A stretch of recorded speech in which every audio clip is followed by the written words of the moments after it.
नमस्कार दोस्तों, मेरा नाम है विमल सिंह। बालाजी स्टडी अड्डा में आपका स्वागत है। डीएलएड चतुर्थ सेमेस्टर के लिए फरवरी माह में 2, 3, 4 को जो आपके पेपर प्रस्तावित हैं 2021 में, उसके अंतर्गत हिंदी विषय जो कि पेपर नंबर 6 होता है आपका, उसका आज हम देखेंगे मैराथन। इससे पहले हम आपका जो इंग्लिश का मैराथन है वो देख चुके हैं। साइड में आई बटन में पिछला वाला वीडियो आपको मिल जाएगा। और आज के इस मैराथन में सबसे पहले हम बहुविकल्पीय प्रश्न देखेंगे आपके पूरे कोर्स के। उसके बाद जो आपके शॉर्ट नोट्स टाइप के जो हम पहले पढ़ा चुके हैं उन्हीं को हम साथ में रिवाइज फिर से करेंगे। इससे पहले के बैच के लिए मैं वो सारी चीजें मैंने आपको पढ़ाई थी, पर यहाँ पर सारी चीजें एक साथ रिवाइज करनी है, तो फिर से हम सारी चीजों को पढ़ेंगे। तो चलिए स्टार्ट करते हैं आज का वीडियो। स्कीम आपकी पेपर हिंदी का 4 तारीख कल है, बस समय 10 से 11 बजे। चलिए स्टार्ट करते हैं। पहले सबसे पहले बहुविकल्पीय प्रश्न। सबसे पहला प्रश्न कह रहा है उक्त कथन बताना है आपको किसका है। उच्चारण में तनिक सा दोष आ जाने पर अर्थ जो है वो अनर्थ में परिवर्तित हो जाता है। कालिदास, भास, पाणिनि या सूरदास। इस प्रकार से 4 ऑप्शन है, बताना है आपको ऑप्शन एबीसीडी में से कौन सा जो है वो सही होगा। तो चलिए बात करते हैं उत्तर की, कौन सा सही होगा। तो बिल्कुल आपका ये कथन जो है वो पाणिनि का कथन है। इस टाइप के जो प्रश्न होते हैं आपके वो आपको याद रखने होते हैं, क्योंकि इसमें तो कोई आपकी टेक्निक चलती नहीं, तो पाणिनि याद रखिएगा। तो इन्होंने ये कथन दिया था। दूसरा प्रश्न कह रहा है संस्कृत लेखन का दोष जो है वो क्या होता है। लेखन हेतु अधूरी जानकारी, आप कहेंगे बिल्कुल दोष में आता है। लेखन में जल्दबाजी करना, ये भी आपका आता है। अनुस्वार और अनुनासिक का पर्याप्त ज्ञान ना होना, ये भी आता है। यानी कि उपरोक्त सभी आपका बिल्कुल सही हो जाएगा। तीसरा प्रश्न कह रहा है कि व्यंजनों के कितने भेद होते हैं। ये प्रश्न मैंने आपको बताया था, अगर आपको सही से याद होगा। इस आरंभिक स्तर में भी आपकी हिंदी आती, वहां पर मैंने बताया था। तो 4 ऑप्शन में से कौन सा सही होगा। बात करते हैं उत्तर की, तो आपका व्यंजनों के कुल 3 भेद होते हैं अगर मुख्यतः विभाजित किया जाता है। तो कौन कौन से। एक होता है आपका स्पर्श व्यंजन, दूसरा होता है आपका अंतस्थ व्यंजन, और तीसरा होता है आपका ऊष्म व्यंजन। तो ये 3 प्रकार जो है आपके होते हैं। अब इनमें जो स्पर्श व्यंजन है, इसमें आपके जो भी का वर्ग, चा वर्ग, टा वर्ग, ता वर्ग, पा वर्ग इस प्रकार से होते हैं। तो इनकी संख्या भी पूछ ली जाती है स्पर्श व्यंजनों की, तो आप कहेंगे 25 जो है कुल संख्या होती है। अंतस्थ व्यंजन भी पूछ लिए जाते हैं बहुत बार कि आखिर कौन से होते हैं, तो आपके इनकी संख्या जो है वो 4 होती है। और कौन कौन से होते हैं, तो आप कहेंगे या, रा, ला, वा, ये 4 आपके अंतस्थ व्यंजन होते हैं। उस व्यंजन की बात करें तो ये भी आपके 4 होते हैं। तो जो शाह होते हैं ये 4 प्रकार के, एक ये वाला शाह, एक ये वाला शाह, एक आपका षटकोण वाला शाह, और एक हा। तो ये चारों आपके होते हैं किसमें, उस व्यंजन में। सीरियल इनका सा ये सबसे पहले आएगा, फिर ये वाला सा आएगा, फिर ये वाला सा आएगा, फिर बाद में हा आएगा। ये आपके 3 मुख्यतः डिवीजन जो है वो किया जाता है।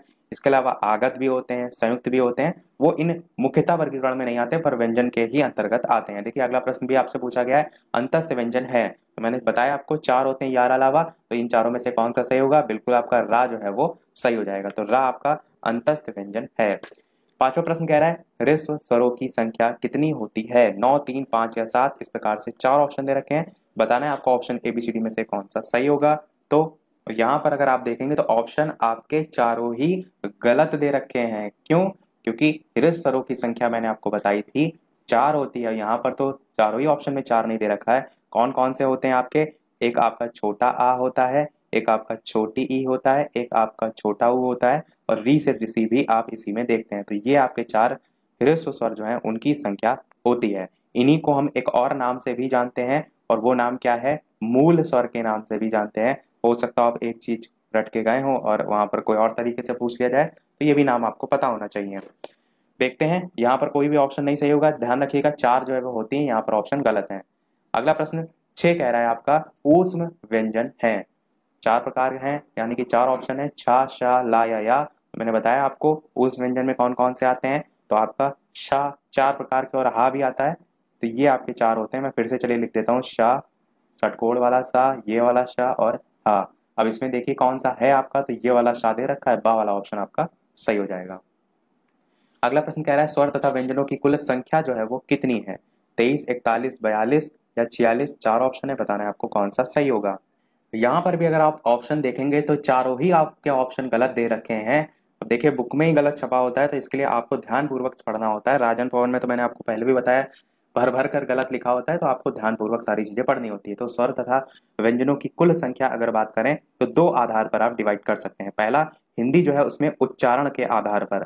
उच्चारण के आधार पर आप कहेंगे तो 45 आपके टोटल वर्ण होते हैं, जिनमें से आपके 10 जो है वो स्वर होते हैं, और 35 जो है वो व्यंजन होते हैं जब बात की जाए उच्चारण के आधार पर अगर बात की जाए लेखन के आधार पर तब आप कहेंगे कुल जो वर्ण होते हैं उनकी संख्या होती है 52 और इस 52 में से भी आपके 13 जो है वो स्वर होते हैं और आपके 35 जो है वो व्यंजन होते हैं और 4 जो है आपके संयुक्त व्यंजन होते हैं।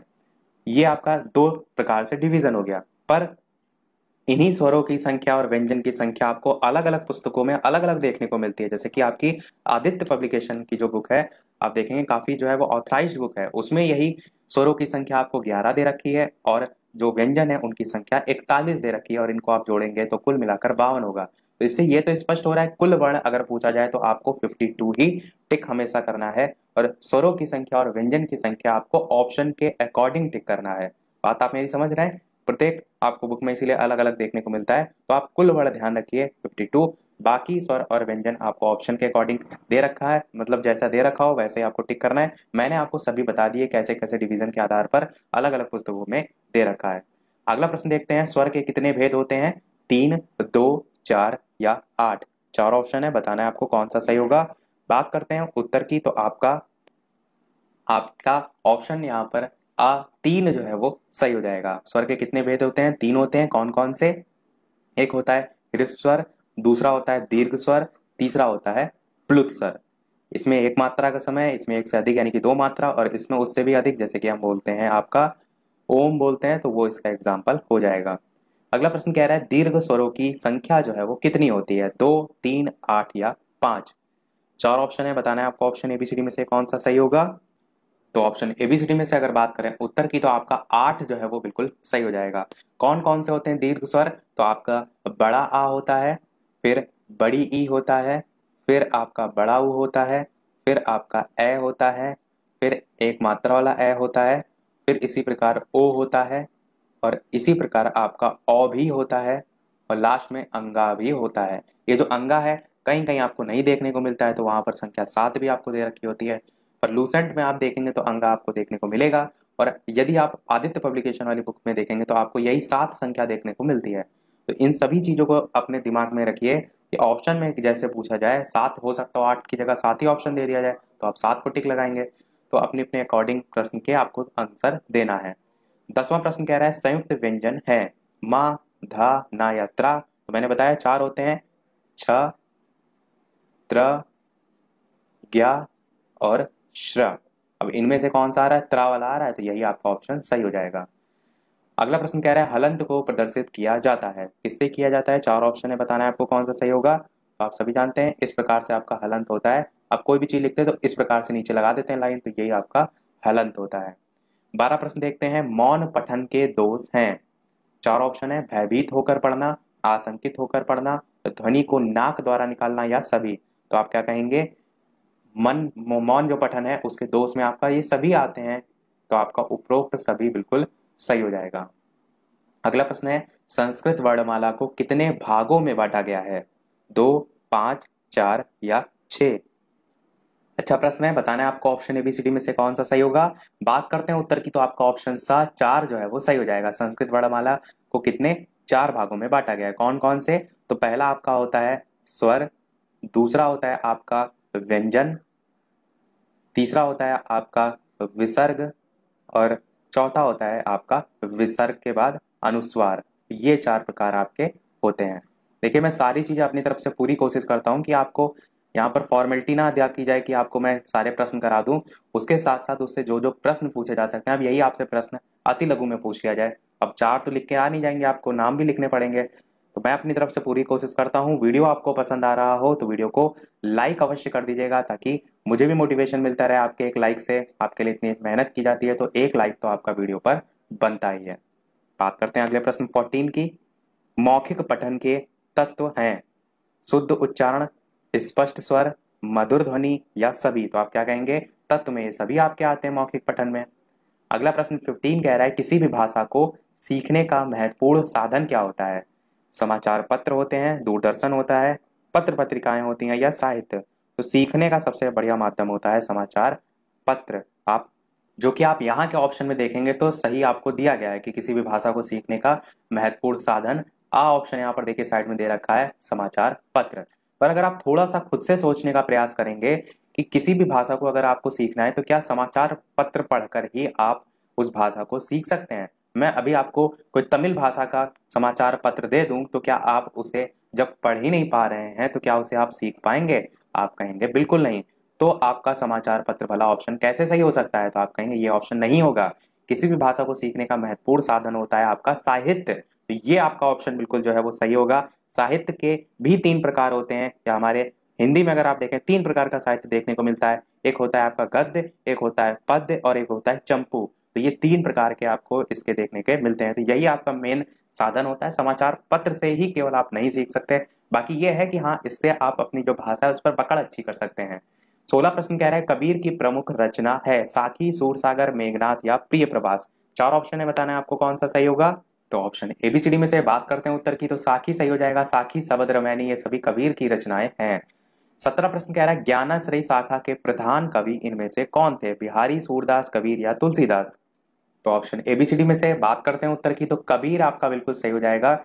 ज्ञानाश्रयी शाखा के प्रधान कवि के रूप में कबीर जाने जाते थे। इसके अलावा रैदास भी आपने नाम अवश्य सुना होगा, और नामदेव हो गए, गुरु नानक देव हो गए, संत दादू दयाल हैं, वो सभी इसी ज्ञानाश्रयी शाखा से ही संबंधित हैं। कबीरदास जो है इनका मूल ग्रंथ बीजक था, और उसी बीजक में जो हमने ऊपर वाले प्रश्न में देखे देखा था साखी, तो उसके अंतर्गत साखी शबद रामायणी आपका आता है। पर मूल ग्रंथ आपसे कहें तो साखी जो है उसका नाम था, बीजक सॉरी उसका जो है वो नाम था। उस बीजक के अंतर्गत ही साखी शबद रामायणी आपका आता है। 18 प्रश्न कह रहा है जयशंकर प्रसाद की प्रमुख रचना इनमें से कौन सी थी?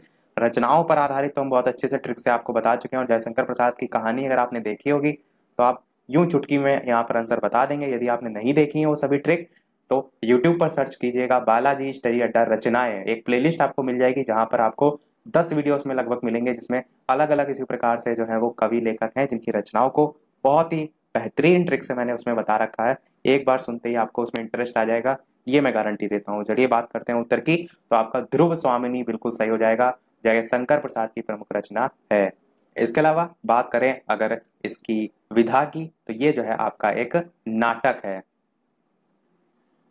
और ये जो है जयशंकर प्रसाद उनकी अंतिम और श्रेष्ठ नाट्य कृति के अंतर्गत जो है वो आती है। 19 प्रश्न कह रहा है मैथिली शरण गुप्त जो है उस उनका खंड काव्य जो है वो है पंचवटी, हीरावती, प्राणापर्ण या इनमें से कोई नहीं। चार ऑप्शन है, बताना है आपको इनमें से कौन सा सही होगा।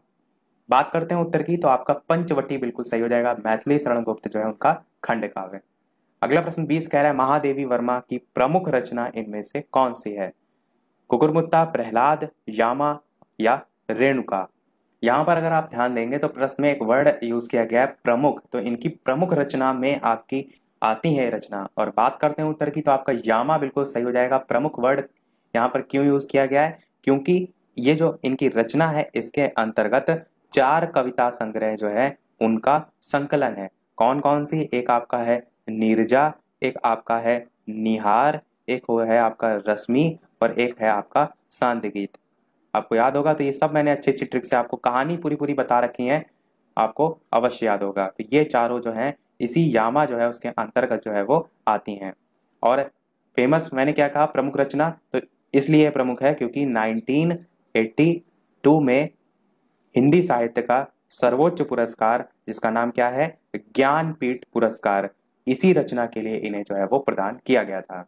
इसीलिए यहाँ पर प्रमुख जो वर्ड है वो यूज किया गया है। 21 प्रश्न कह रहा है महावीर प्रसाद द्विवेदी जी ने किस पत्रिका का संपादन किया? हिंदुस्तान, सरस्वती, गीतांजलि या इनमें से कोई नहीं। चार ऑप्शन है, बताना है आपको कौन सा सही होगा। बात करते हैं उत्तर की, तो आपका सरस्वती बिल्कुल सही हो जाएगा। महावीर प्रसाद द्विवेदी जी ने सरस्वती पत्रिका का संपादन किया। अगला प्रश्न कह रहा है हरिवंश राय बच्चन जी ने किस आत्मकथा की रचना की? चार ऑप्शन है, बताना है आपको कौन सा सही होगा। बात करते हैं उत्तर की, तो क्या भूलूं क्या याद करूं, ये जो है इनकी आत्मकथा जो है वो है। अगला प्रश्न कह रहा है 23 गबन और गोदान किसकी प्रमुख रचना है? चार ऑप्शन है, बताना है आपको कौन सा सही होगा। बात करते हैं उत्तर की, तो आपका प्रेमचंद्र बिल्कुल सही हो जाएगा। बहुत ही महत्वपूर्ण रचना है, याद रखिएगा, गबन और गोदान। 24 प्रश्न कह रहा है पाठ्य वस्तु से क्या तात्पर्य है? चार ऑप्शन है, बताना है कौन सा सही होगा। तो आप कहेंगे समाचार पत्र भी, पत्रिकाएं भी, संदर्भ पुस्तकें भी, उपर्युक्त सभी आपका सही हो जाएगा। अगला प्रश्न कह रहा है बीजक नामक ग्रंथ किससे संबंधित है? दिनकर, तुलसीदास, कबीर या सूरदास? 4 ऑप्शन है, बताना है कौन सा सही होगा। बात करते हैं उत्तर की, तो कबीर आपका बिल्कुल सही हो जाएगा। मैंने ऊपर भी बताया था आपको कि इसी के अंतर्गत संग्रह जो है वो किया गया है। 26 प्रश्न कह रहा है तुलसीदास जी जो है उनका जन्म जो है वो कब हुआ था? तो 4 ऑप्शन में बताना है आपको कौन सा सही होगा। देखिए सन जो है आपको अलग अलग जगह देखने को अलग अलग मिलेगा। यहाँ पर जो ऑप्शन के अकॉर्डिंग है वो 1554 संवत में सही होगा। बाकी आपको 1511 भी देखने को मिलता है, 1568 भी विक्रम संवत इस टाइप से देखने को मिलता है, तो अलग अलग देखने को मिलता है।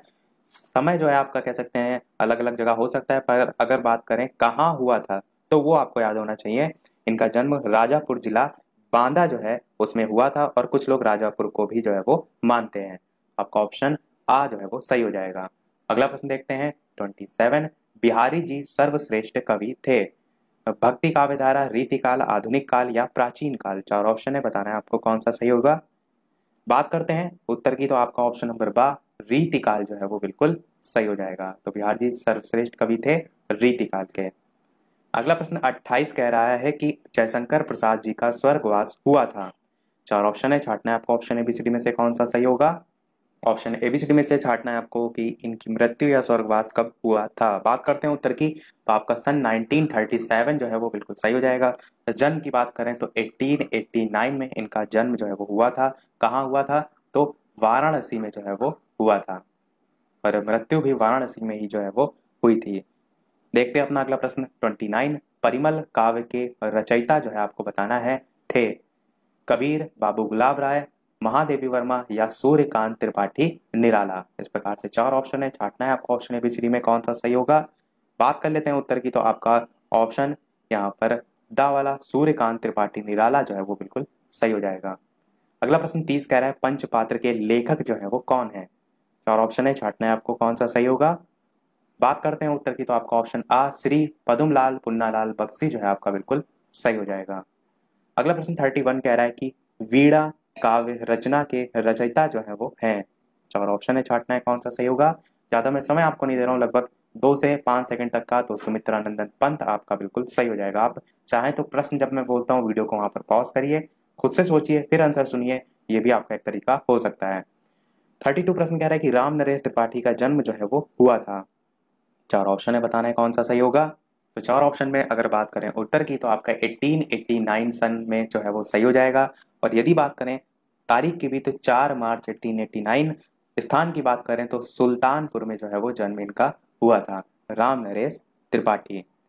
33 प्रश्न कह रहा है कि काशी में नागरी प्रचारणी सभा की स्थापना किसने की थी? मोस्ट इंपॉर्टेंट क्वेश्चन है, बहुत बार आपको ये प्रश्न देखने को मिलता है।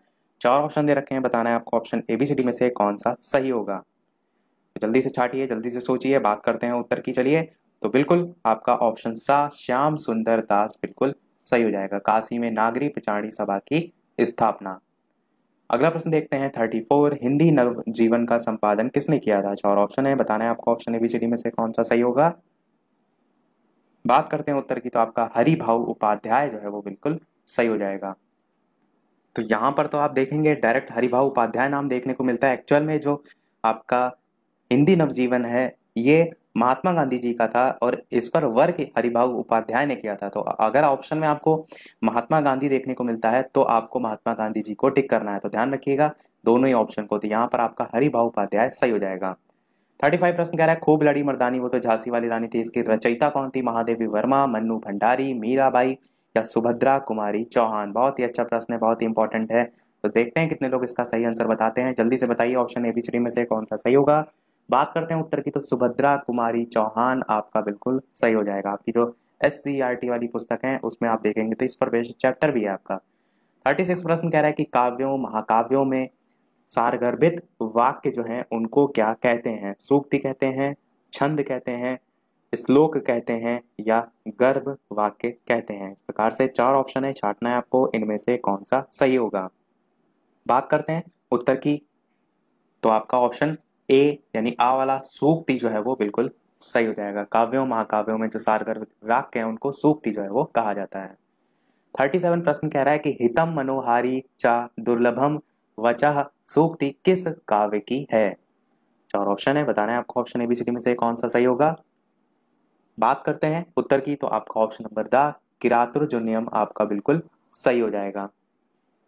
प्रश्न यहां से एक ये भी उठता है, जो किराता जो नियम है ये लिखी किसने है, तो बात करें किसने लिखी है, तो भारवी जो है इनके द्वारा ये रचित है। इस पॉइंट को भी ध्यान में रखिएगा। देखते हैं अपना अगला प्रश्न जो है वो 38, विश्व साहित्य के इतिहास में सबसे बड़ा महाकाव्य कौन सा है, रामायण, महाभारत, शिशुपाल वधम या श्रीमद् भगवत गीता। चार ऑप्शन है, बताना है आपका ऑप्शन एबीसीडी में से।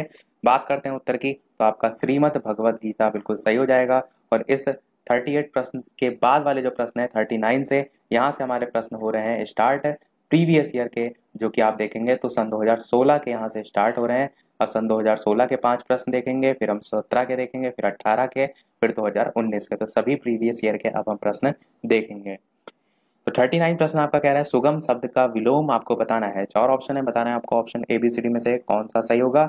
बात करते हैं उत्तर की, तो बिल्कुल आपका ऑप्शन सा सुगम का विलोम दुर्गम जो है वो सही हो जाएगा। तो देखिए इजी प्रश्न आपसे प्रीवियस ईयर में 2016 में पूछे गए थे। 40 प्रश्न कह रहा है कि रविंद्राहा शब्द में संधि है। चार ऑप्शन है, गुण, दीर्घ, यण या वृद्धि, बताना है आपको इनमें से कौन सा सही होगा।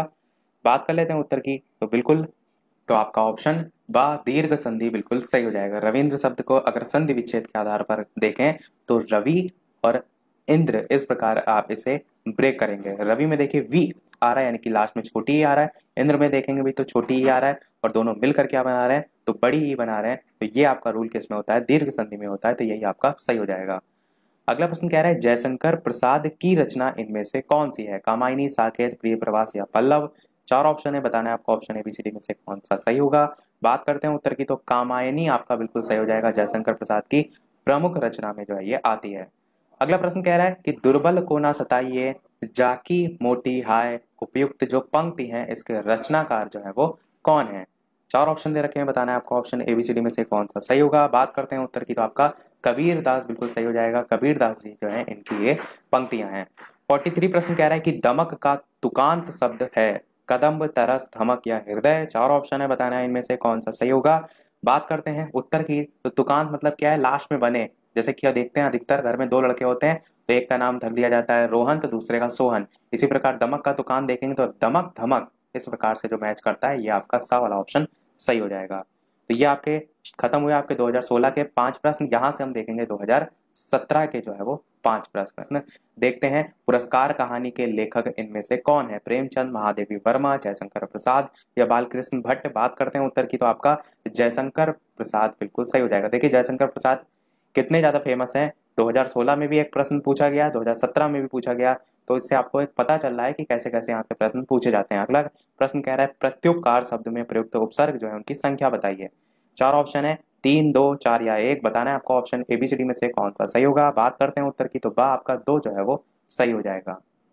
अगला प्रश्न देखते हैं 46, रेखांकित शब्द में प्रयुक्त समास जो है वो कौन सा है। यहाँ पर रेखांकित कुछ और नहीं है, रेखांकित में ही आपसे यहाँ पर पूछा गया है। अव्ययी भाव समास, तत्पुरुष, कर्मधारय या बहुब्रीहि, इस प्रकार से 4 ऑप्शन आपको दे रखे हैं।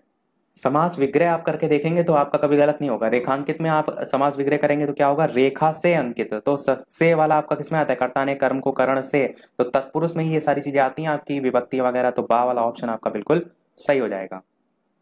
और ये भी आप कह सकते हैं से में करुण, करण तत्पुरुष यहाँ पर हो सकता हो ऑप्शन में और ज्यादा डिटेल में दे रखा होता तो करण तत्पुरुष आपका सही हो जाता। 47 प्रश्न कह रहा है कि शताब्दी एक्सप्रेस के समय पर पहुंचने की संभावना है, वाक्य किस प्रकार का वाक्य है। चार ऑप्शन है, संकेतवाचक, विस्मयवाचक, संदेशवाचक या विधानवाचक। चार ऑप्शन है, बताना है आपको कौन सा सही होगा। तो संभावना है और एक बताया जा रहा है, तो आपका संदेश के तौर पर बताया जा रहा है, तो संदेशवाचक आपका सही हो जाएगा। और यहीं आप जो है वो गलत हो जाएंगे। क्यों, क्योंकि देखिए आंसर देखेंगे आप साइड में सा दे रखा है और आप रट लेंगे कि ये आपका संदेशवाचक वाक्य होगा। तो संदेशवाचक वाक्य आपका कोई होता ही नहीं है। वाक्य के जो प्रकार होते हैं वो आपके अर्थ के आधार पर जो डिवीजन किया गया है उसमें मैं आपको नाम बता देता हूँ। ये आपका ऑप्शन यहाँ पर गलत प्रिंट है, बताता हूँ कौन कौन से होते हैं। पहला होता है आपका विधानवाचक, दूसरा होता है आपका निषेधवाचक, तीसरा होता है आपका प्रश्नवाचक, चौथा होता है आपका संकेतवाचक, इसी प्रकार पांचवा होता है आपका संदेहवाचक, और छठा होता है आपका इच्छावाचक, सातवां होता है आज्ञावाचक और आठवां होता है आपका विस्मयादिवाचक वाक्य। तो ये 8 होते हैं संदेश नाम का कोई आता ही नहीं आपका वाक्य का प्रकार, एक्चुअल में यहाँ पर मिसप्रिंट कर रखा है। संदेह यहाँ पर होगा वर्ड, क्या होगा, संदेहवाचक। अब आप समझेंगे तो सेंटेंस को पढ़िए एक बार। शताब्दी एक्सप्रेस के समय पर पहुंचने की संभावना है, तो संभावना व्यक्त की जा रही है, तो एक संदेह व्यक्त किया जा रहा है कि इतने टाइम पर पहुंच जाएगी, तो संदेहवाचक में आपका जो है ये आता है। तो आप क्या कह सकते हैं, संदेह या संभावना का बोध हो। जैसे हम क्या कहते हैं, शायद आज बारिश होगी, तो ये क्या है, संदेहवाचक आपका वाक्य है। ये जो है आपका गलत प्रिंट है। 48 प्रश्न कह रहा है शुद्ध वर्तनी वाले शब्द का चयन कीजिए, उपर्युक्त बताना है इनमें से चारों में से कौन सा जो है वो सही होगा। तो बताना है आपको ऑप्शन एबीसीडी में से उपर्युक्त कौन सा सही होगा। बात करते हैं उत्तर की, तो बा वाला आपका सही हो जाएगा। इस प्रकार से उपर्युक्त आपका बिल्कुल सही होता है, इसको ध्यान रखिएगा। यहाँ से आपके जो प्रश्न है वो 2017 के समाप्त हो रहे हैं, यहाँ से हमारा 49 से स्टार्ट हो रहे हैं 2018 के। अब 3 साल के हमने पेपर सॉल्व किए, तो हमको क्या चीज अभी तक समझ में आई कि सभी में एक रचना जरूर पूछी जा रही है।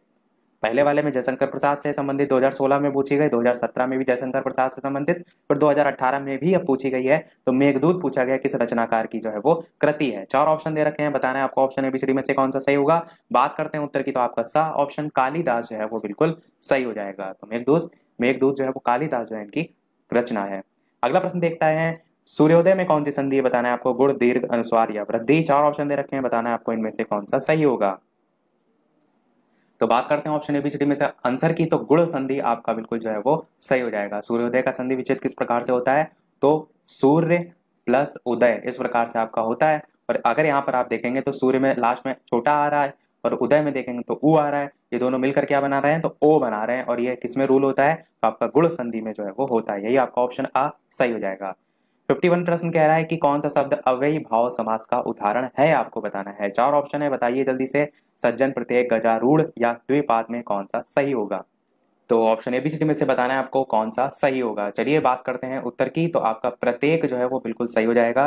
होता क्या अव्ययी भाव समास, तो पहला पद जिसमें अव्यय होता है और बाद का शब्द कोई संज्ञा शब्द होता है, वो आपका अव्ययी भाव जो समास है उसके अंतर्गत आता है। तो प्रत्येक आपका बिल्कुल सही हो जाएगा। यहाँ पर आपसे अशुद्ध शब्द की पहचान करने को लिखा गया है, प्रभु, प्रणाम, प्रतिष्ठा, प्रकांड, इस प्रकार से 4 ऑप्शन आपको दे रखे हैं। बात करते हैं चलिए उत्तर की ऑप्शन एबीसीडी में से, तो प्रभु का आपका अशुद्ध लिखा है, आप जानते हैं छोटे ऊ की मात्रा भा में जो है वो लगेगी। अगला प्रश्न देखते हैं 53, आशीर्वाद आपसे पूछा गया। देखिए कल मैंने आपको बताया था कि आशीर्वाद भी बहुत शुद्ध वर्तनी में पूछा जाता है।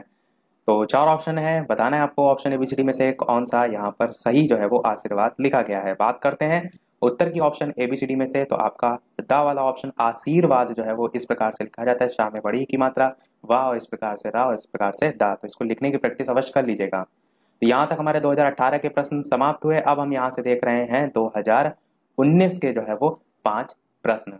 तो सबसे पहला प्रश्न कैसा आ रहा है, रचना पर आधारित। मैंने क्या कहा कि जब एक साथ आप सभी ईयर के देखते हैं तो उससे आपको समझ में आता है कि कैसे प्रश्न पूछे जाते हैं। तो एक रचना पर आधारित प्रश्न यहाँ पर सभी पेपर में पूछा गया है। तो प्रश्न 54 कह रहा है, जमीन पक गई है काव्य संग्रह है। जयशंकर प्रसाद का है, सुभद्रा कुमारी चौहान का है, केदारनाथ सिंह का है या अज्ञेय का है। 4 ऑप्शन है, बताना है आपको ऑप्शन एबीसीडी में से कौन सा सही होगा। बात करते हैं उत्तर की, तो आपका केदारनाथ सिंह जो है वो बिल्कुल सही हो जाएगा। अगला प्रश्न देखते हैं 55, देवेंद्र शब्द में संधि है, दीर्घ, गुण, वृद्धि या यण। 4 ऑप्शन है, बताना है आपको इनमें से कौन सा सही होगा। बात करते हैं उत्तर की ऑप्शन एबीसीडी में से कौन सी संधि होगी। तो आपकी गुण संधि बिल्कुल सही हो जाएगा। देवेंद्र शब्द में संधि विच्छेद करेंगे तो आपका क्या होगा, देव प्लस इंद्र जो है आपका होगा। और यहाँ पर रूल देखेंगे तो आपका छोटा आ और ई मिलकर जो है वो ए बना रहा है, और ये आपका गुण संधि में होता है, तो यही आपका सही हो जाएगा। अगला प्रश्न देखते हैं 56, तुम अपने कार्य में सफल रहो। वाक्य किस प्रकार का है, इच्छावाचक, संकेतवाचक, आज्ञावाचक या संदेहवाचक। 4 ऑप्शन दे रखे हैं, बताना है आपको ऑप्शन एबीसीडी में से कौन सा जो है वो सही होगा। बात करते हैं उत्तर की, तो आपको पढ़ने से ही समझ में आ रहा होगा कि इच्छावाचक है। आप इच्छा इस प्रकार की व्यक्त करते हैं कि तुम अपने कार्य में सफल रहो, तो ये आपका इच्छावाचक वाक्य है। देखते हैं अपना अगला और इस वीडियो का लास्ट प्रश्न, और इसके बाद एक प्रश्न हम आपसे भी पूछेंगे। चलिए अच्छा दोनों हम कर लेते हैं, एक प्रश्न हम आपसे अलग से पूछेंगे। 57 प्रश्न कह रहा है, स्वच्छ शब्द का अर्थ बताना है, साफ सुथरा, छाती, कंधा या सुंदरी, सुंदर आंख। इस प्रकार से 4 ऑप्शन में आपको छांटना है कौन सा जो है वो सही होगा।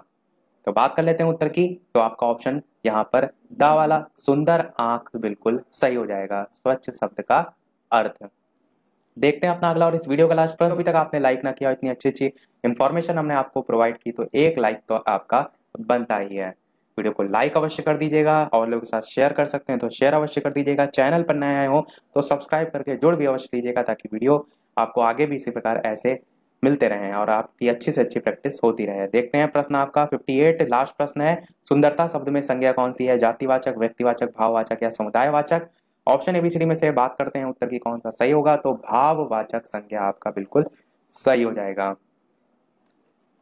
बात करें भाववाचक संज्ञा होता क्या है, तो जो शब्द किसी चीज या पदार्थ की अवस्था, दशा या भाव का बोध कराता है उनको हम कहते हैं भाववाचक संज्ञा। जैसे कि आपका बचपन, बुढ़ापा, मिठास, मोटापा, थकावट या सुंदरता यहाँ पर जैसे पूछा गया था, तो ये सभी आपके इसी के अंतर्गत आते हैं। तो आपका ऑप्शन सात सही हो जाएगा। हमारे बहुविकल्पीय प्रश्न समाप्त हुए।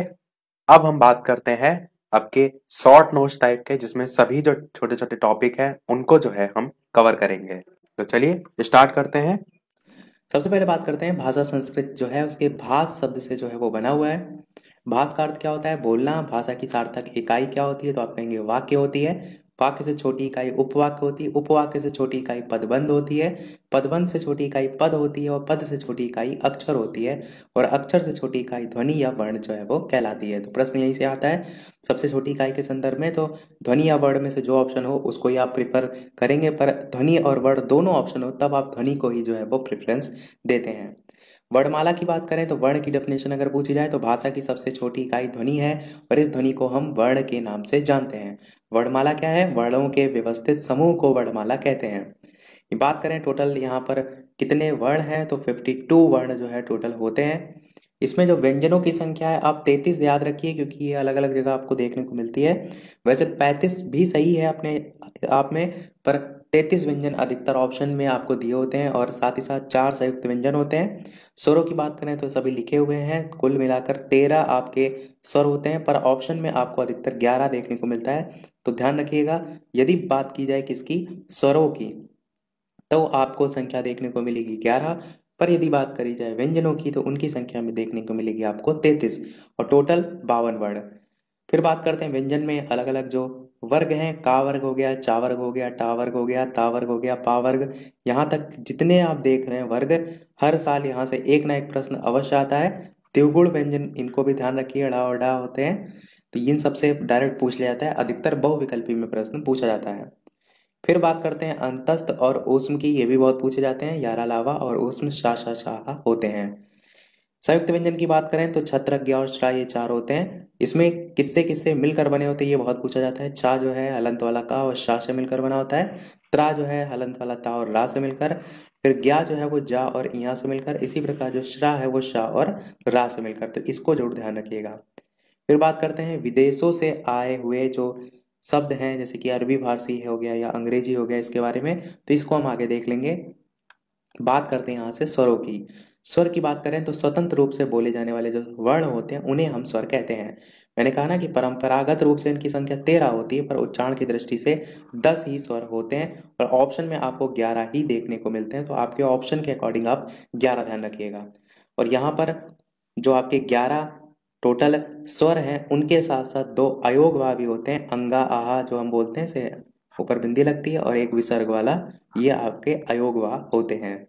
स्वरों के वर्गीकरण से प्रश्न आपसे लघु त्रिय में पूछा जाता है, तो किस किस आधार पर होता है, कौन कौन से आधार पर होता है, ये आप याद रखिएगा। सबसे पहला होता है मात्रा या उच्चारण काल के आधार पर, तो आप क्या कहेंगे?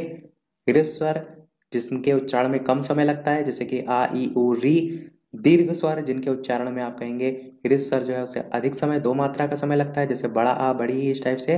प्रश्न ये भी पूछे जाते हैं इनमें से कौन सा दीर्घ स्वर नहीं है या इनमें से कौन सा है, तो एग्जाम्पल भी आपको पता होना चाहिए। प्लुत में आप कहेंगे जिनके उच्चारण में दीर्घ स्वर से भी अधिक समय लगता है, जैसे किसी को पुकारने में या नाटक के संवादों में इसका यूज किया जाता है।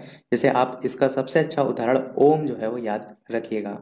इसी प्लुत स्वर को त्रिमात्रिक स्वर भी कहते हैं, जैसे कि दीर्घ स्वर को द्विमात्रिक के नाम से भी जानते हैं, और हृदय स्वर जो है इसको लघु स्वर के नाम से भी जानते हैं, मूल स्वर के नाम से भी जानते हैं, और एक मात्रिक स्वर के भी नाम से जानते हैं। तो हो सकता है लघु स्वर पूछे तो आप कंफ्यूज ना होइएगा, ये सब इसी के ही नाम हैं। तो पहला आधार हो गया, ये किस आधार पर था? मात्रा या उच्चारण काल के आधार पर। दूसरा है आपका जीभ के आधार पर। तो अग्र स्वर, मध्य स्वर, पश्च स्वर, ये ध्यान रखिए। इसमें एग्जाम्पल चाहे तो डेफिनेशन भी पढ़ सकते हैं कि जिन स्वरों के उच्चारण में जीभ का अग्र भाग काम करता है वो अग्र स्वर है, जिनमें जीभ का मध्य भाग वो मध्य स्वर, जिसमें पश्च भाग वो पश्च स्वर। यही से ही आपका प्रश्न आया था जो आपका पहला वाला आरंभिक स्तर वाला इसी वर्ष पेपर हुआ था, उसमें एक बहुविकल्पी चौथा या पांचवा आया था जिसमें पूछा गया था इसी तरीके से, और उसमें ही ऑप्शन में अग्र, मध्य और पश्च और इसमें से एक कोई दे रखा था, वहां पर मैंने बताया भी था आपको। तो देखिए यही सारी चीजें पूछी भी जाती हैं, तो एक बार रट लीजिए, हर पेपर में आपको काम आएगा। फिर आपका मुख द्वार या मुख विवर के खुलने के आधार पर तो आप कहेंगे विवृत होता है, जिन स्वरों के उच्चारण में मुख द्वार पूरा खुलता है, जैसे बड़ा आ। अर्ध विवृत मतलब हाफ ओपन, ये ओपन था, या हाफ ओपन जिनके उच्चारण में मुख द्वार आधा खुलता है। अर्ध संवृत जिन स्वरों के उच्चारण में मुख द्वार आधा बंद रहता है, और समृद्ध जिन स्वरों के उच्चारण में मुख द्वार लगभग बंद रहता है। यहाँ पर अलग यही जो सारी चीजें पढ़ी हैं उसको आप चित्र के माध्यम से भी देख सकते हैं कि मूर्धा में ये टावर का आता है, और री से ऋषि वाला आता है, और शाह आता है ये वाला। इसी प्रकार नासिका में ये सभी आते हैं, दंत मूल में आपके ये सभी आते हैं, दंत में ता वर्ग और शा आता है। ये भी ध्यान रखिएगा कि ये सा जो है, ये वाला जो सा है वो आपका दंत में आता है, और जो षटकोण वाला सा है ये आपका मूर्धा में आता है, और जो तालु है उसमें ये वाला सा आता है। इनका भी ध्यान जरूर रखिएगा, क्योंकि अधिकतर वर्ग तो सबको पता होते हैं कि चा वर्ग में ये सब है, पर इनमें ही लोग गलती करते हैं। इसी प्रकार या भी इसमें आता है तालु में, इस चीज को भी ध्यान दीजिए। तो ये सब आपके हो जाएंगे ओष्ठ में पावर और ऊ, और ये जो स्वर हैं इनको भी जरूर ध्यान रखिएगा। केवल व्यंजन की बात नहीं हो रही, यहाँ पर सब स्वर भी दे रखे हैं कि कौन से किस में आते हैं। कंठ तालु जो है उसमें ए और ए आता है, दंत और ओष्ठ से में वा आता है। इसी को हम संयुक्त रूप से दंतोष्ठ के नाम से भी जानते हैं। इसी प्रकार कंठ में छोटा बड़ा अंगा का वर्ग और हा, ये सभी आते हैं। तो ये जो जितना आप चार्ट देख पा रहे हैं, मैं थोड़ा सा जूम आउट कर देता हूँ, आप पूरा आपको दिखाई दे रहा होगा।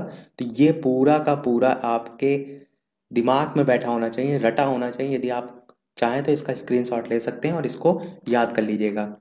बात करते हैं आगे, थोड़ा सा जूम कर देते हैं। तो अगला है आपका होठों की स्थिति के आधार पर आवृत्तमुखी और वृत्तमुखी। आवृत्तमुखी और वृत्तमुखी की बात करें तो जिन स्वरों के उच्चारण में जो ओठ हैं वो वृत्तमुखी या गोलाकार नहीं होते उन्हें हम आवृत्तमुखी कहते हैं, और वृत्तमुखी में जो हो जाते हैं गोलाकार, इतना सा डिफरेंस है। आप चाहें तो स्वयं बोल के भी देख सकते हैं, तो छोटा ऊ बोलते हैं तो वहां पर देखिए वृत्तमुखी हो जाता है, तो इस प्रकार से एग्जाम्पल भी पहचान सकते हैं। फिर हवा के नाक और मुंह से निकलने के आधार पर निरनुनासिक और अनुनासिक होता है। निरनुनासिक क्या होता है, जिन स्वरों के उच्चारण में हवा केवल मुंह से निकलती है वो आपका निरनुनासिक होता है, और अनुनासिक में जिन स्वरों के उच्चारण में हवा मुंह के साथ साथ नाक से भी निकलती है उन्हें हम अनुनासिक कहते हैं। फिर आपका घोषत्व के आधार पर भी होता है, तो मैंने आपको बताया था सघोष अघोष होते हैं, तो वो ध्यान रखिएगा। व्यंजन की बात करते हैं तो व्यंजन की डेफिनेशन, स्वर की सहायता से बोले जाने वाले वर्ण व्यंजन कहलाते हैं। इनकी जो संख्या है वो 33 मानी जाती है, और जो देवगुण व्यंजन है ड़ा और डा, इनको जोड़ने पर इनकी संख्या 35 हो जाती है। तो मैंने क्या कहा था, 33 ध्यान रखिएगा, क्योंकि आपको ऑप्शन में 33 ही लिखा देखने को मिलता है। और ये द्विगुण व्यंजन कौन कौन से होते हैं ये तो मैंने ऊपर अभी बताया, पर ध्यान जरूर रखिएगा, ड़ा और डा दोनों में बिंदी भी लगी हुई है इस चीज को। अगला देखते हैं अब व्यंजनों का वर्गीकरण। तो व्यंजनों के वर्गीकरण में आप कहेंगे स्पर्श व्यंजन, जिन्हें हम वर्गीय व्यंजन के नाम से जानते हैं, इनमें सभी वर्ग आते हैं, और यही वर्ग नीचे लिखे भी हुए हैं। कंठ हो गया, तालव्य हो गया, इसी प्रकार आपका मूर्धन्य हो गया, इसी प्रकार दंत हो गया, ओष्ठ हो गया। तो कुल 25 वर्ण जो है इसमें आते हैं। फिर बात करते हैं घोषत्व के आधार पर, तो ऊपर हमने जैसे देखा था अघोष सघोष, वही चीज यहाँ पर भी आपका। तो आप कहेंगे अघोष जिन ध्वनियों के उच्चारण में स्वर तंत्रियों में कंपन ना हो, हर वर्ग का पहला और दूसरा व्यंजन अघोष में आता है, और सघोष में कहेंगे जी, इसी को सघोष को घोष भी कहते हैं। तो जिन ध्वनियों के उच्चारण में स्वर तंत्रियों में कंपन हो उन्हें हम कहते हैं सघोष या घोष नाम से। तो तीसरा, चौथा और पांचवा जो है वो व्यंजन हो जाएगा। फिर अल्प्राण महाप्राण भी पूछे जाते हैं, तो प्राणत्व के आधार पर ये प्राण का अर्थ यहाँ पर हवा से होता है। तो अल्प्राण जिन व्यंजनों के उच्चारण में मुख से कम हवा निकले, जैसे हर वर्ग का पहला, तीसरा और पांचवा। सबसे ज्यादा कंफ्यूजन अघोष अघोष और अल्प्राण में ही होती है, तो ध्यान रखिएगा, एक ही में मिला मत दीजिएगा। महाप्राण जिन व्यंजनों के उच्चारण में मुख से अधिक हवा निकले, या जिन व्यंजनों के उच्चारण में हकार की ध्वनि विशेष रूप से सुनाई दे, वो हर वर्ग का दूसरा और चौथा व्यंजन इसमें हो जाएगा। किसमें, महाप्राण में। इसमें पहला, तीसरा, पांचवा जो बचे वो आपका इसमें आ जाएंगे, दूसरा और चौथा। फिर बात करते हैं अंतस्थ व्यंजन। तो आप सभी जानते हैं 11 लावा होते हैं, पर डेफिनेशन भी साथ में जान लीजिए कि जिन वर्णों का उच्चारण पारंपरिक वर्णमाला के बीच अर्थात स्वरों और व्यंजनों के बीच होता है उन्हें हम अंतस्थ व्यंजन कहते हैं। बाकी इसके बारे में जो लिखा हुआ है ये मैंने बता दिया। ये चीज ध्यान रखिएगा, जो रा है इसको लुंठित व्यंजन के नाम से जानते हैं, जिसके उच्चारण में जीभ तालू से लुढ़क कर स्पर्श करती है। और बाकी मैंने बता दिया, ला वाला भी ध्यान रखिएगा, पार्श्विक इसे कहते हैं, जिसके उच्चारण में जीभ जो है वो हवा के जो पास है या बगल से जो है वो निकल जाए। तो ये दोनों ध्यान रखिएगा। फिर ऊष्म की बात करें तो जिन व्यंजन जो व्यंजन है उनका उच्चारण करते समय वायु मुख में किसी स्थान विशेष पर घर्षण या रगड़ खाकर निकले उसे हम कहते हैं ऊष्म संघर्षी या ऊष्म। इसमें शा शा शाहा ये चार जो है वो आते हैं। उत्क्षिप्त मैंने ऊपर बता ही दिया, आगत वगैरह की आवश्यकता नहीं है। बात करते हैं अब हमारा नेक्स्ट टॉपिक यहाँ से संधि। तो केवल मैं संधि के नाम बता रहा हूँ आपको। संधि कहते किसे हैं, तो दो समीपवर्ती वर्णों के मेल से जो विकार होता है, परिवर्तन होता है, उसे संधि कहते हैं। और संधि जो है इसके टोटल भेद की बात करें तो संधि के कुल 3 भेद होते हैं। कौन कौन से? स्वर संधि, व्यंजन संधि और विसर्ग संधि, ये 3 मुख्यतः होते हैं। अब यहाँ पर जो स्वर संधि है उसके कितने प्रकार होते हैं, तो दीर्घ संधि, गुण संधि, वृद्धि संधि, यड़ संधि और अयादि संधि। मैंने कहा मैं सबके अंदर नहीं बात कर रहा हूँ, केवल और केवल आपको नाम बता दे रहा हूँ क्योंकि एक रिवीजन के तौर पर है। अब यहाँ संधि टॉपिक तो हम पढ़ नहीं रहे, तो ये 5 नाम ध्यान रखिएगा। और बाकी जो ऊपर व्यंजन संधि उसमें सब रूल रेगुलेशन होते हैं, उसमें टाइप वगैरह है नहीं। इसी प्रकार विसर्ग में भी हो जाएंगे। तो देखते हैं नेक्स्ट टॉपिक, समास। समास की बात करें तो 6 भेद होते हैं, अव्यय भाव समास, तत्पुरुष समास, कर्मधारय समास, दिक्खु समास, द्वंद्व समास और बहुब्रीहि समास। इसमें बहुत छोटी छोटी चीजें हैं तो जानते भी चलते हैं क्या क्या होते हैं समास। ये चीज आप चाहें तो याद रख सकते हैं कि पूर्व पद प्रधान जिसमें होता है वो अव्ययी भाव समास होता है, उत्तर पद प्रधान जिसमें होता है वो तत्पुरुष, कर्मधारय और द्विगु समास होता है, दोनों पद जिसमें प्रधान होते हैं वो द्वंद्व समास होता है, और दोनों पद जिसमें अप्रधान होते हैं वो आपका बहुब्रीहि होता है। इसमें कोई तीसरा पद जो है वो या अर्थ जो है वो निकलता है। अब बात करते हैं पहला अव्ययी भाव समास, तो आप कहेंगे जिसका पहला पद पूर्व पद अव्यय और प्रधान हो वो आपका अव्ययी भाव समास कहलाता है। और पहचान में आप कहेंगे पहला पद अनु, आ, प्रति, भर इन सब के द्वारा जो है स्टार्ट होगा। जैसे आप यहाँ पर देखेंगे प्रति और दिन, तो प्रतिदिन बनेगा, और विग्रह करेंगे तो प्रत्येक दिन। तो देखिए प्रति आ रहा है तो ये इससे आप पहचान सकते हैं, तो इनको चाहे तो आप याद भी कर सकते हैं। दूसरा है आपका तत्पुरुष समास। तो आप कहेंगे जिस समास में बाद का अथवा उत्तर पद प्रधान होता है तथा दोनों पदों के बीच का कारक चिन्ह लुप्त होता है उसे हम तत्पुरुष समास कहते हैं। जैसे कि राजा का कुमार, धर्म का ग्रंथ, इस टाइप से तत्पुरुष समास के भेद भी हैं। जैसे कर्म, कर्ता ने कर्म को वाले जो आप जितने कारक हैं वो सब इसी में लिखेंगे। कर्ता ने कर्म को करण से, संप्रदान के लिए अपादान से अलग, संबंध का की के, इस टाइप से पूरे जितने होंगे सब लिखेंगे। फिर देखते हैं अगला कर्मधारय समास। तो जिस समस्त पद का उत्तर पद प्रधान होता है और पूर्व पद और उत्तर पद में उपमेय उपमान जहां पर होता है या विशेषण विशेष संबंध होता है वहां कर्मधारय समास होता है। और विग्रह करने पर यहाँ पर क्या आता है जो आता है या है जो के समान आता है जो आता है या के समान आता है। जैसे चरण कमल का आप करेंगे तो कमल के समान चरण, तो के समान आ रहा है। इसी प्रकार नीचे सब एग्जाम्पल दे रखे हैं, कोई भी आपसे पूछा जा सकता है। अब यहाँ पर एक चीज मैं और क्लियर करना चाहूंगा, जैसे कि ये आप पढ़ रहे हैं कर्मधारय समास, बहुत से ऐसे समास होंगे जो आपको एक से अधिक समास को दर्शाते हैं। जैसे अगर आप ये कहेंगे महादेव, तो महादेव शंकर भगवान को कहा जाता है, तो यही समास आपका किसमें होगा, यही समास आपका बहुब्रीहि समास में भी आप लिख सकते हैं। तो यही एक, जैसे नीलकंठ दे रखा है तो वो भी आपका है बहुब्रीहि समास में। तो ये आपके बहुब्रीहि समास और साथ ही साथ जो कर्मधारय समास है, दो दो समास में आते हैं। तो ऐसी कंडीशन भी आपको देखने को मिलती है। तो प्रायोरिटी आप सबसे ज्यादा किसको देते हैं, तो प्रायोरिटी अधिक तक बहुब्रीहि समास को ही दी जाती है। बाकी इसके रूल रेगुलेशन बहुत से होते हैं, उतना तो हम यहाँ पढ़ेंगे नहीं, पर मैंने आपको बता दिया कि मेन ये चीज आप ध्यान रखिएगा। द्विगु समास की बात करें तो जिसमें संख्यावाचक शब्द हो, संख्या पूर्व पद संख्यावाचक हो, जैसे कि सप्त सिंधु हो गया, इसी प्रकार दोपहर हो गया, दोपहरों का समूह, नवरात्र नवरात्रियों का समूह, ये सारी है। द्वंद्व समास की बात करें तो जिस समस्त पद के दोनों पद प्रधान होते हैं और विग्रह करने पर और अथवा या ये सब लगता है वो आपका द्वंद्व समास हो जाएगा। नदी और नाले, नदी नाले, इस प्रकार से आपके हो जाएंगे। और जरूरी नहीं कि हमेशा ऐसा ही हो, और भी बहुत से इसमें टाइप आते हैं, पर कोर्स में ऐसे तो नहीं है, पर मैंने आपको बता दिया। फिर बहुब्रीहि में नामी में बहु मतलब बहुत बड़ा, उससे याद रख सकते हैं। यदि आपको नहीं याद होता है, जैसे लंबोदर है तो विग्रह करते हैं तो लंबा है उधर, जिसका अर्थात श्री गणेश। और नॉर्मल जो डेफिनेशन होती है वो दोनों पद मिलकर कोई तीसरे पद की ओर संकेत करते हैं, वो आपका बहुब्रीहि समास में आता है। ऐसे एग्जाम्पल भी बहुत से लिखे हुए हैं, एक दो आपको पता होना चाहिए, जैसे आए तो आप लिख ले जाएं। अब यहाँ से हम बात करते हैं शब्दों के वर्गीकरण के संदर्भ में। उसके अलावा वीडियो पसंद आ रहा हो तो सभी लोग वीडियो को लाइक भी अवश्य कर दीजिएगा। आपके लिए इतनी सारी मेहनत की जा रही है तो एक लाइक तो आपका बनता ही है। तो बात करते हैं शब्दों के वर्गीकरण के चार आधार टोटल होते हैं। उत्पत्ति, स्रोत, इतिहास पहले का ही नाम है, फिर व्युत्पत्ति, रचना या बनावट दूसरा हो गया, तीसरा हो गया रूप, प्रयोग या व्याकरणिक विवेचन, और चौथा हो गया अर्थ। बात किसकी की जा रही है? शब्दों की जा रही है। इस चीज का ध्यान दीजिएगा, वाक्यों की नहीं की जा रही है। सबसे पहले बात करते हैं स्रोत या इतिहास के आधार पर। तो आपका तत्सम होता है, तद्भव होता है, और देशज होता है, और आपका विदेशज होता है। चारों के बारे में मैं काफी बार बता चुका हूँ, इसलिए केवल नाम मैं बता रहा हूँ ताकि आप ज्यादा कंफ्यूज ना हो। फिर और इसके साथ साथ वो चार ही होते हैं, पर कहीं कहीं आपको संकर भी देखने को मिलता है, तो संकर भी ध्यान रखिएगा।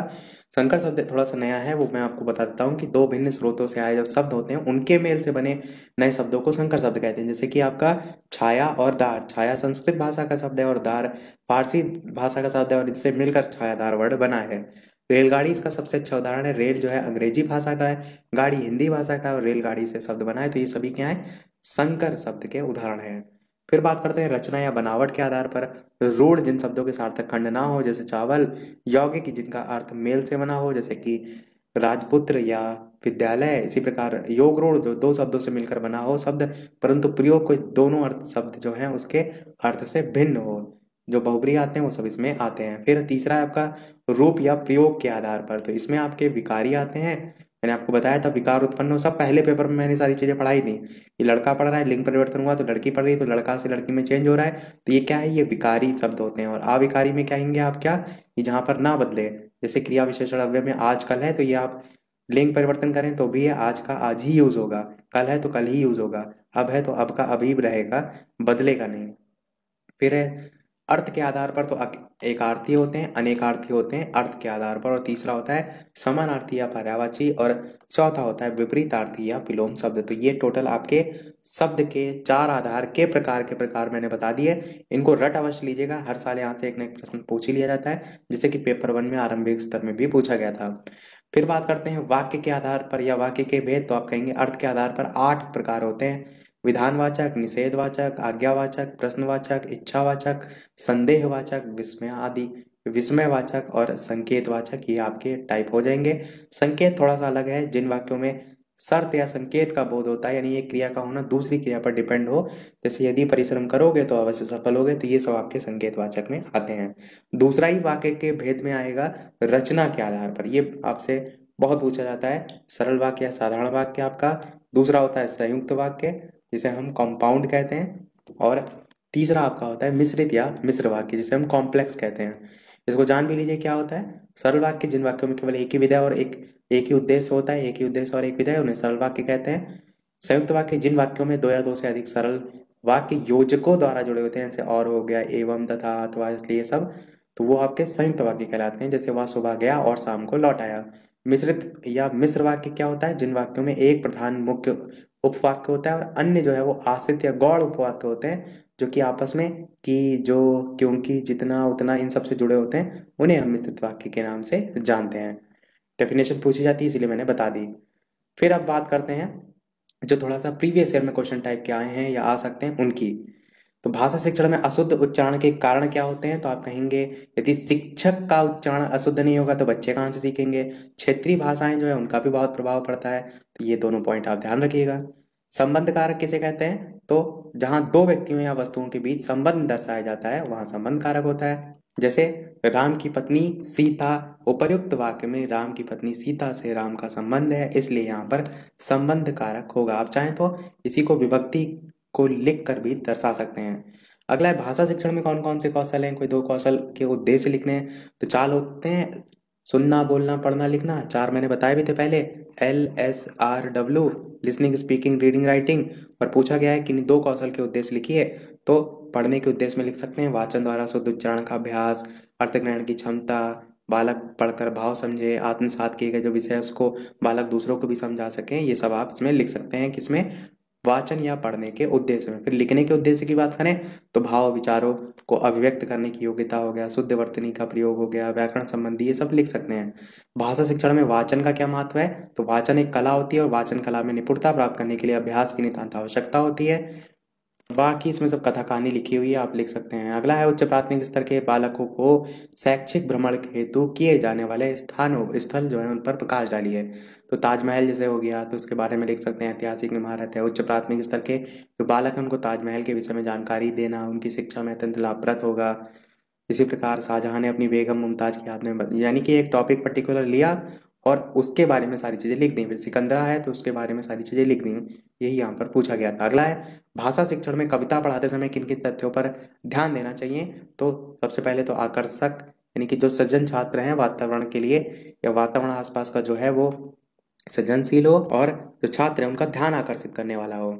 और पहले स्वयं उचित भाव भंगिमा के साथ भावानुकूल सस्वर वाचन करें। फिर बच्चों द्वारा सस्वर वाचन करवाना, प्रश्नोत्तर, कथनों, चर्चा द्वारा कविता के जो केंद्रीय भाव है उनका स्पष्टीकरण। तो यही सब आप इसमें बातें ध्यान रखेंगे। और आप चाहें तो बेसिक जो पॉइंट है वो लिख सकते हैं, वो थोड़ा सा टफ लैंग्वेज यूज की गई है। अगला है संस्कृत लेखन में दोष के क्या कारण होते हैं। तो आप कहेंगे लिखने के समय झुक कर या तिरछे होकर बैठना, कलम को ना सही पकड़ना, मात्राओं का ज्ञान ना हो, आकार में दूरी हो, आकार छोटा बड़ा हो, विराम चिन्ह का उचित प्रयोग ना किया हो, अनुस्वार अनुनासिक का गलत प्रयोग हो, लेखन में जल्दीबाजी हो, अभ्यास की कमी हो, उचित वातावरण ना हो, लेखन हेतु अधूरी जानकारी हो, सब आप लिख सकते हैं। उच्चारण जो शिक्षण है उसके दोष बताइए। तो आप कहेंगे वर्णों को शीघ्रता से बोल देंगे तो कहीं गलती करेंगे, रुक रुक कर बोलेंगे या बात उच्चारण करते समय जीभ को दबाने का प्रयास करेंगे, वर्णों को मुख में ही काट लेंगे, इस टाइप से। और भी बहुत से पॉइंट है। वर्णों को फेंक कर बोलना कुछ लोग की आदत होती है, या उच्चारण का समुचित अभ्यास ना होना भी आता है दोष के कारण में। कुछ लोग बुदबुदा कर बोलते हैं, तुतला कर बोलते हैं, संगीतमय स्वर में बोलते हैं, कहते नहीं नाक से बोल रहे हैं। तो सब इसमें पॉइंट आप लिख सकते हैं। अगला है कक्षा शिक्षण में मौन वाचन के क्या लाभ हैं। तो आप कहेंगे कक्षा में विद्यार्थियों को लिपि का ज्ञान इससे कराया जाता है, सूक्ति भंडार में वृद्धि होती है, उसके साथ साथ वाक्य रचना का ज्ञान होता है, विभिन्न पहलुओं की सामान्य जानकारी होती है, अर्थ ग्रहण करते समय तीव्र गति से मौन पठन करने का अभ्यास कराना। तो वही सब आप इसमें पॉइंट लिख सकते हैं।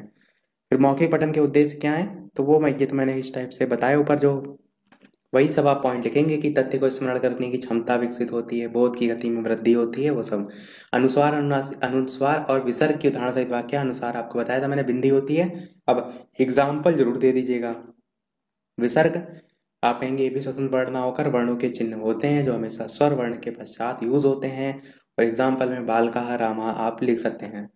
फिर आपका है दिए गए जो अपठित अनुच्छेद है उसका अर्थ और शीर्षक लिखिए, 2018 में आया था। शीर्षक हो जाएगा स्वर के द्वार से भी बढ़कर एक शिशु माँ के लिए। तो पंक्तियों का अर्थ इस प्रकार लिखेंगे कि शिशु तेरी अनुपम छवि निहार की कवि ने एक बच्चे को स्वर्ग से भी बढ़कर बताया है। वह जब उस माँ की गोद में होता है तब माँ को स्वर्ग का द्वार भी आनंद नहीं देता है। माँ की संसार रूपी बगिया उपवन में वह बच्चा एक सुंदर गुलाब की तरह है। जब वह उस बच्चे की छवि को निहारती है तब उस माँ को इस बगिया के सारे फूल फीके लगते हैं। और साथ ही साथ उपमा अलंकार इनमें दे रखा है इन पंक्तियों में। अगला देखते हैं आपका प्रश्न, अनुकरण वाचन और सस्वर वाचन से आप क्या समझते हैं। तो अनुकरण वाचन क्या होता है, शिक्षार्थियों द्वारा व्यक्तिगत रूप से जो आदर्श वाचन होता है उसका अनुकरण द्वारा किए गए पठन को अनुकरण वाचन कहते हैं। और दूसरा आपका जो होगा वो होगा सस्वर वाचन, जिसके अंतर्गत कक्षा के समस्त जो शिक्षार्थी हैं वो एक साथ मिलकर समान स्वर गति तथा लय में मौन पठन करते हैं। तो इतना सा डिफरेंस है। अगला है आपका अपनी पाठ्य पुस्तक से 4 पंक्ति का कोई श्लोक। तो आपको जो भी श्लोक मिले आप याद कर लीजिएगा, पूछा जाने लगा है, 2019 में पूछा गया था। जैसे एक उदाहरण के तौर पर यहाँ पर एक लिखा भी गया है। अगला है आपका शब्दों का हिंदी में अर्थ लिखिए। तो कुछ संस्कृत शब्दों के हिंदी में भी अर्थ पूछे गए थे 2019 में। जैसे मक्षिका हो गया मक्खी, बहवा बड़ी संख्या, माँ मतलब नहीं, मत, तक्रम मतलब छाछ, मट्ठा जिसको हम कहते हैं, वो सब आपके हो जाएंगे। इसी प्रकार संस्कृत शब्दों का भी संधि विच्छेद पूछा गया यहाँ पर 2019 में ही पूछा गया था। जैसे मनोरथा है तो मना धन रथा, सज्जना सत प्लस जना, इस टाइप से। वसंतोत्सवा तो वसंत प्लस उत्सवा, मधुवरी तो मधु प्लस अरी, ये आप कर सकते हैं। अगला है लेखन शिक्षण की विधियां कौन कौन सी होती हैं। तो आप कहेंगे मॉन्टेसरी विधि होती है। कहीं पर भी आपको लगे कि इस टॉपिक के बारे में पढ़ना चाहते हैं तो वीडियो को वहीं पॉज कर दिया करिए, रोक दिया करिए और पढ़ लिया करिए। मैं इसलिए केवल हेडिंग आपको बताता हूँ ताकि आप एक रिवाइज कर सकें सारी चीज़ों को। रूपरेखा अनुकरण विधि हो जाएगी दूसरी, तीसरी अनुकरण विधि हो जाएगी, चौथी मनोवैज्ञानिक विधि हो जाएगी, पांचवी चित्र विधि हो जाएगी, छठी पेस्टोलॉजी की रचनात्मक प्रणाली हो जाएगी, सातवां जैकाटॉट विधि हो जाएगी, तो ये सब आपकी विधियां हो जाएंगी। अगला है कहानी शिक्षण की उपयोगिता पर प्रकाश डालिए।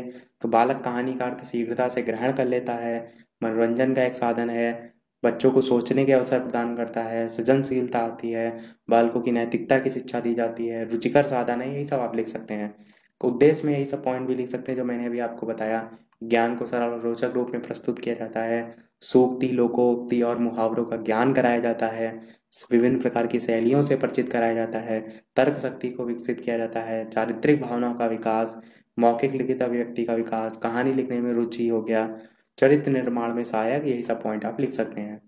फिर आपका पूछा गया है भाषा शिक्षण में वाचन का अर्थ और महत्व बताइए। तो वाचन का अर्थ क्या है? भाषा के दो रूप होते हैं, एक मौखिक और दूसरा लिखित।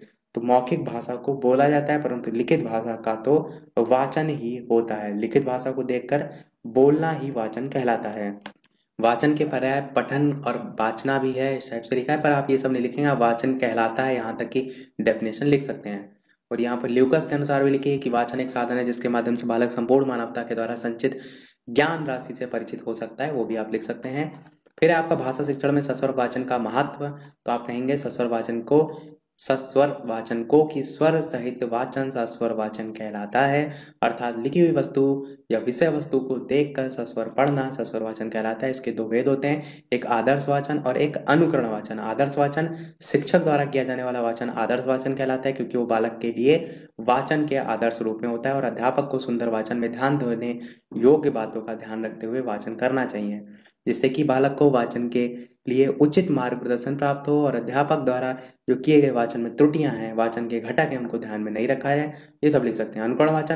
अनुकरण वाचन छात्रों द्वारा किया जाता है, और इसे अनुकरण वाचन इसलिए कहते हैं क्योंकि इसमें छात्र अध्यापक द्वारा जो किए गए वाचन है उसके अनुसार वाचन करने का प्रयास करते हैं। और अनुकरण वाचन के भी दो भेद होते हैं, एक व्यक्तिगत वाचन होता है, एक समवेत वाचन होता है। ये लिस्ट मैंने आपको पहले बताई थी, चाहे तो आप इसे नेट पे भी देख सकते हैं, इसे याद कर सकते हैं, ताकि कैसे भी प्रश्न आए तो पूरा आपको पता हो। फिर गुण क्या होते हैं? तो ध्वनियों का ज्ञान होता है, उच्चारण की शुद्धता हो गया, या विराम चिन्ह है, स्पष्टता है, उपयुक्त बलाघात है। बलाघात भी मैंने आपको बताया था कि पर्टिकुलर जैसे कोई सेंटेंस होता है तो उसमें किस चीज पर बल दिया जा रहा है, जोर दिया जा रहा है, उस पर ध्यान दिया जाता है। जैसे यहाँ पर एग्जाम्पल भी लिखा है कि जैसे हे प्रभु मुझे एक शीलवान पुत्र दीजिए, इस वाक्य में यदि पुत्र पर जोर दिया जाए तो इसका अर्थ क्या होगा कि पुत्र ही चाहिए, पुत्री नहीं चाहिए। और यदि सीलवान पर जोर देकर पढ़ेंगे तो उसका अर्थ क्या निकलेगा कि सीलवान ही चाहिए, सील रहित नहीं चाहिए। तो आप देख रहे हैं कि पर्टिकुलर एक जो शब्द है उस पर जोर देने से पूरा अर्थ बदला जा रहा है। तो यही बलाघात को आप यहाँ से परिभाषित कर सकते हैं। फिर प्रवाह हो जाएगा, अर्थ की प्रतीति, स्वर में रसात्मकता, वाचन की मुद्रा, रुचि, ये सब हो जाएंगे। फिर मौन वाचन से क्या अभिप्राय है, इसके प्रकार। तो लिखित सामग्री को मन ही मन चुपचाप बिना आवाज के पढ़ना मौन वाचन कहलाता है। इसी को यहाँ पर इतने सारी चीजें बताई गई हैं, आप चाहें तो इसे पढ़ सकते हैं, पर मैंने मेन हेडिंग बता दी। ये भी चीज आपको पता होना चाहिए कि मौन वाचन के भी दो भेद होते हैं, एक द्रुत वाचन और एक गंभीर वाचन।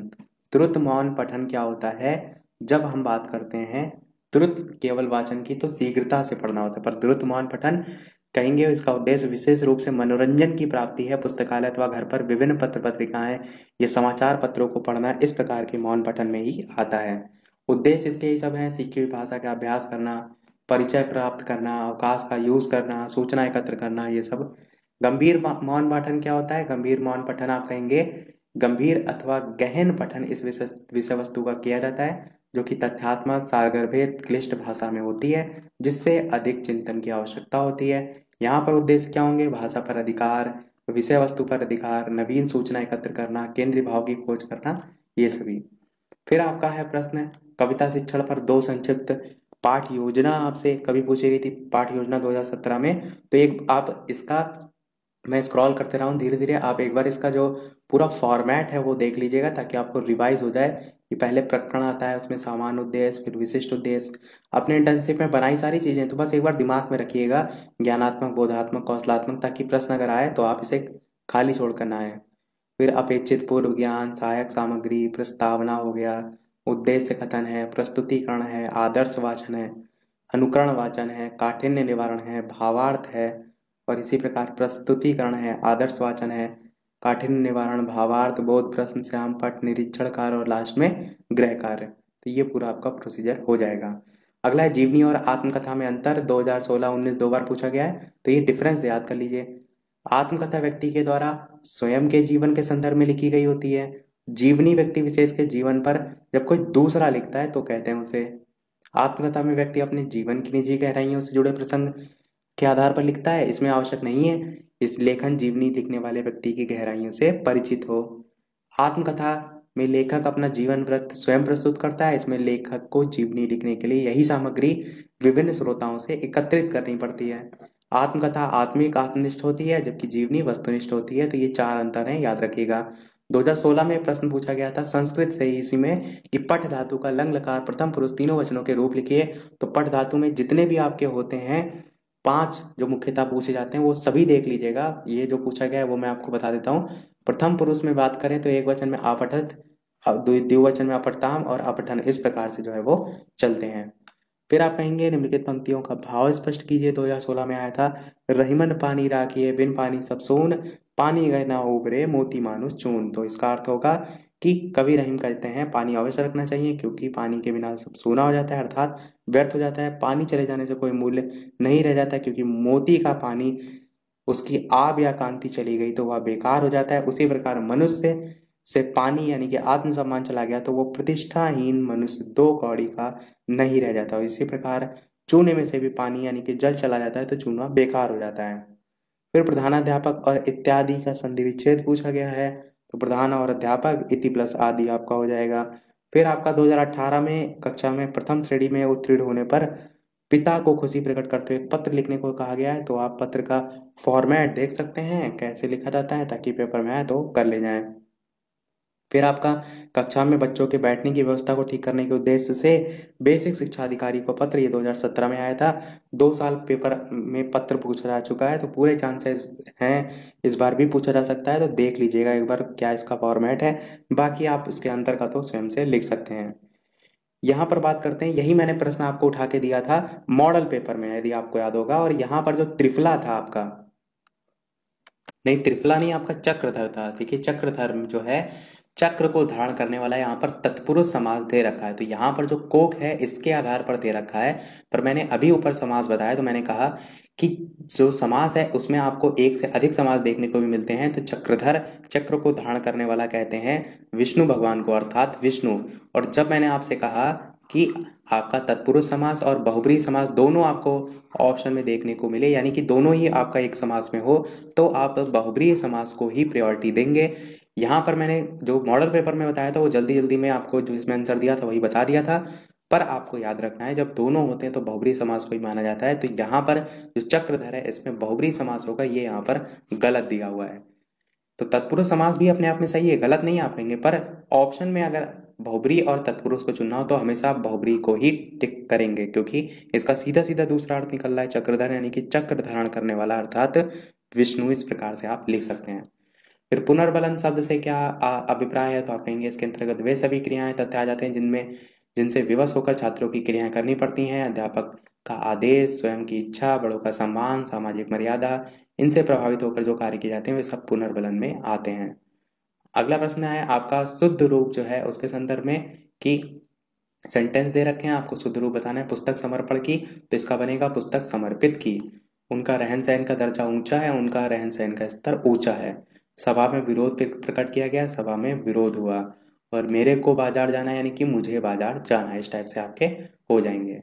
फिर पूछा गया था उपसर्ग, तो आप जानते हैं शब्दांश अथवा कोई अक्षर किसी शब्द के आरंभ में जुड़कर उसके अर्थ को जो परिवर्तित कर देता है उसे हम उपसर्ग कहते हैं। जैसे कि एग्जाम्पल में भी यहाँ पर आप कुछ लिख सकते हैं, प्रत्यय जो अंत में लगते हैं, जैसे कड़वा शब्द के बाद हट लगाने से कड़वाहट है, तो प्रत्यय आपका हो जाएगा। प्रत्यय के भी 2 टाइप होते हैं, कृत प्रत्यय होता है, तदित प्रत्यय होता है। और ये हमारा लास्ट प्रश्न है इस वीडियो का, और इसके बाद एक प्रश्न हम आपसे भी पूछेंगे। कृत प्रत्यय की बात करें तो क्रिया में धातु रूप के पश्चात लगाने वाले जो शब्दांश होते हैं उनको कृत प्रत्यय कहते हैं। जैसे पढ़ जो है उसमें धातु में शब्दांश आई जोड़कर पढ़ाई बन जाता है। इस प्रकार प्रत्यय को जोड़कर संज्ञा विशेषण अव्यय शब्दों की रचना की जा सकती है।